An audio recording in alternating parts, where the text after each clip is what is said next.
इंसान के चेहरे पे जब खुशी होती है, दिलो दिमाग में जब खुशी होती है, तो बंजड़ भी बहारों के मानने लगता है, बाग बगीचे फूलों की खुशबू आने लगती है।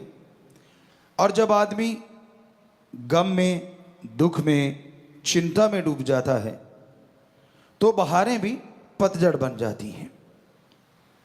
उस परमपिता परमात्मा से, ओम रामदाता से, सतगुरु से जब इंसान प्यार करता है, सच्चे दिल से, सच्ची भावना से, तो यकीन मानो उसकी पतझड़ जिंदगी में कभी आता ही नहीं।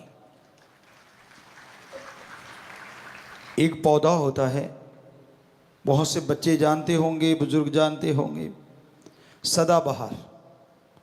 उसमें फूल हमेशा रहते हैं, फूल जाते नहीं, इसलिए उसका नाम है सदाबहार। तो जो परम पिता परमात्मा सतगुरु के वचनों पे 100% पहरा देता है, ठोक के दृढ़ यकीन रखता है, ये दो ही बातें काफी हैं। दृढ़ यकीन, वचनों पे पहरा, और साथ में कहीं सेवा और सुमरण करता हो तो सोने पे सुहागा नहीं, सब कुछ ही डायमंड बन जाता है। जो भी बेशकीमती प्लेटिनम कह लो, वो बन जाता है। उनके अंदर कोई गम, दुख, दर्द, चिंता उनको नहीं सताती। संत फकीर ऐसे होते हैं जो सबके लिए जागते हैं, सबके लिए दुआएं करते हैं, ताकि हर मालिक औलाद खुश रहे, सुखी रहे।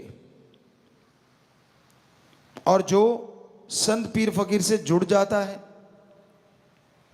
अगर वह वचनों को मानता रहे, अपनी ईगो, अपने अहंकार को एक साइड में रख के वचनों पे माने, वचनों को मानता हुआ उस पे चले, तो यकीन मानो उसकी जिंदगी में वो सदाबहार वाली बात बनी रहती है।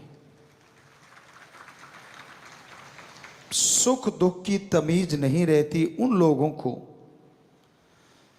जो सच्चे दिल से अपने सतगुरु मौला के वचनों को फॉलो करते हैं या मानते हैं। गुरु को मानना एक अलग बात है, गुरु की मानना और गुरु को मानना, ये दोनों सबसे बड़ी बातें होती हैं। गुरु कभी भी अपने लिए पर्सनल कुछ करने को नहीं कहता, बल्कि वो तो सबके बोझ उठा के सबको मुस्कुराने की वजह देता है, सबको खुश करने के लिए हर वचन कहता है, हर किसी की जिंदगी से दुख, दर्द, चिंता, परेशानियां मिट जाएं, इस तरह की बातें समझाता रहता है। किसी का भी दिल दुखे, संत कभी भी कल्पना नहीं कर सकते। और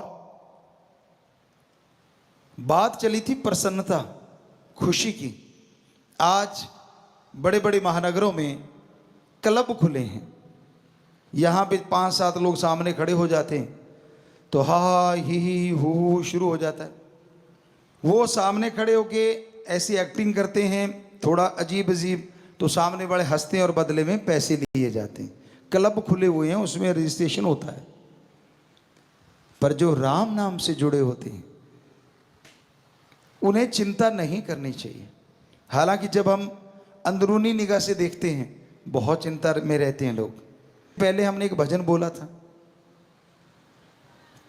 एंजॉय, तो हमें नहीं लगता हमने कोई कसर छोड़ी उसमें, कि हमने आपको बताया कि कुछ भी हो रहा है, कैसे भी हो रहा है, आप टेंशन ना लिया करो, चिंता ना किया करो, क्योंकि चिंता जीते जी जलाने वाली चिता होती है। चिता एक बार जलती है, कहते हैं ना, हड्डियां लकड़ियों की तरह जल जाती हैं और मांस जो है, और वो जिस तरह से कोई कोयले जलते हैं उस तरह से, और सिर के बाल जैसे कोई कोयले को बाद में जलाया जाए इस तरह से पल में राख हो जाते हैं। लेकिन वो तो थोड़ी देर में खत्म हो जाता है सौदा। चिंता ऐसी चिता है जो जीते जी इंसान को जिंदगी भर तड़पाती रहती है, मारती रहती है, फिर जिंदा होता है, फिर मरता है, फिर जिंदा होता है।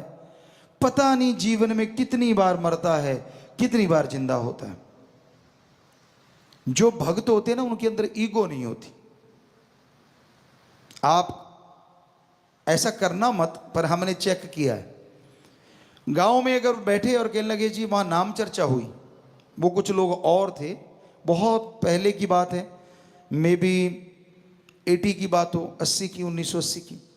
कहने लगे सच्चा सौदा से आए हैं और ये वो, तो हालांकि वो गुमराह हुए थे, लेकिन गांव में लोगों को पता नहीं था इस चीज़ का।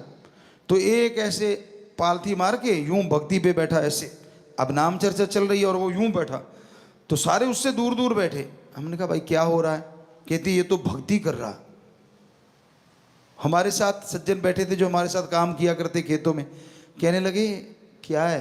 हमने कहा ढोंगी है। हम छोटे थे उम्र में, हालांकि 13 साल के थे। कहते आपको कैसे पता? हमने कहा यार अपने थोड़ी ना कोई ऐसी समाधि, अपनी तो आंखें गुरु पे टिकी होती हैं, ताकि मालिक से वो गुरु जुड़ा रहता है। क्या पता काश नूरी जल के मिल जाए, पता नहीं कब मिल जाए। कहता ये तो सच्ची बात है। अरे नाम चर्चा में भी आंखें बंद का क्या मतलब? सतगुरु तो जर्रे जर्रे में है, तो तब भी खोल की आंखें, अगर सिमरन चल रहा है तो वो आंखें खोल के रखते हैं नाम चर्चा में।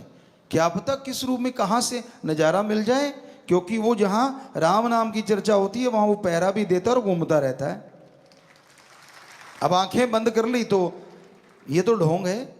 कहता अच्छा, मुझे यकीन नहीं आ रहा। कहता नहीं, मगर इसको टच करके देख। वो जरा से उसके पास को तोड़ करके थप्पड़ जड़ा उसकी। तो ये ढोंग करने छोड़ा करो। लोगों को भरमाते हो, लोगों को भटकाते हो, लोगों को दिखाते हो। अरे कदे खस्म यार को दिखाने के लिए, रिझाने के लिए आंखें खोल के भी उसमें निगाह रखा करो। 4 ठुमके लगा दिए, नाच लिए, पास वाला देखता अच्छा कोई बड़े आते थे पहले भी सज धज की, उनके अंदर के कर्म हमें तो अंदर के दिखते थे।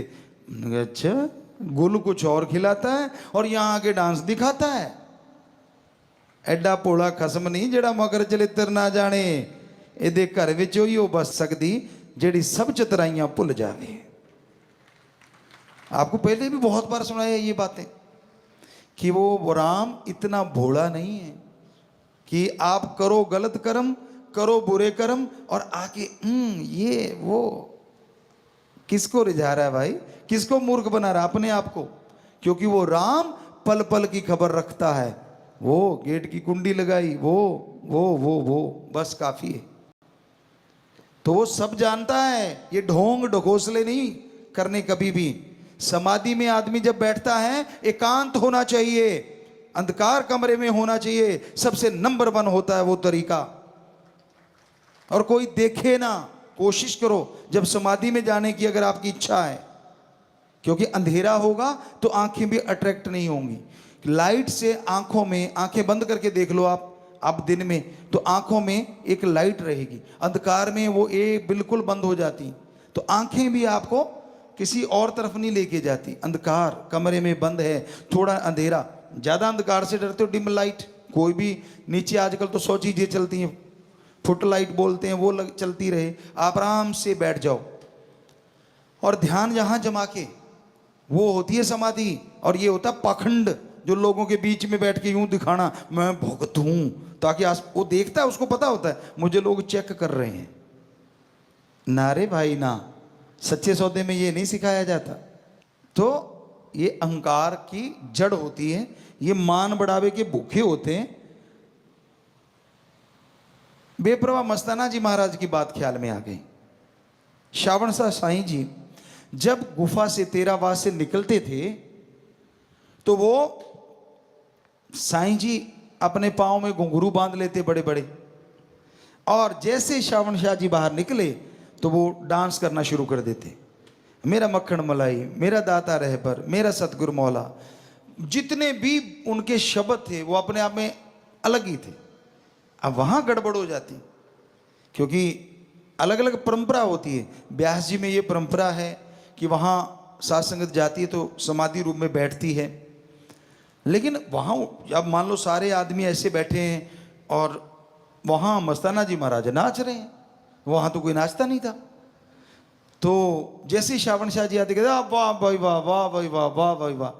वो दूसरों ने देखा, यार ये तो सारी वाह भाई तो यही लूट जाता है, हम तो बैठे ही रह गए।